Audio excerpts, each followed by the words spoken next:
মানে কি আমার ভিসা নিয়ে, আমি ইন্ডিয়ান ভিসা নিয়ে আখাউড়া হয়ে আমার স্ত্রীকে নিয়ে কলকাতা যাচ্ছি।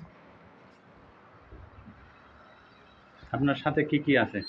আমার সাথে বাংলাদেশি ২৮,৩৪০ টাকা আর হচ্ছে পাসপোর্টে এনরোল করা $500 আর সাথে দুটো মোবাইল।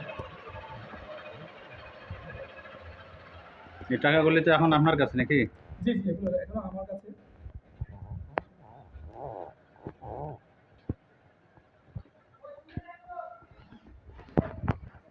বিজিবি আপনাকে ধরার পরে কোনো টর্চার বা কোনো মানসিক টর্চার করছে কিনা? না, না, বিজিবির বিহেভিয়ারটা অত্যন্ত ভালো।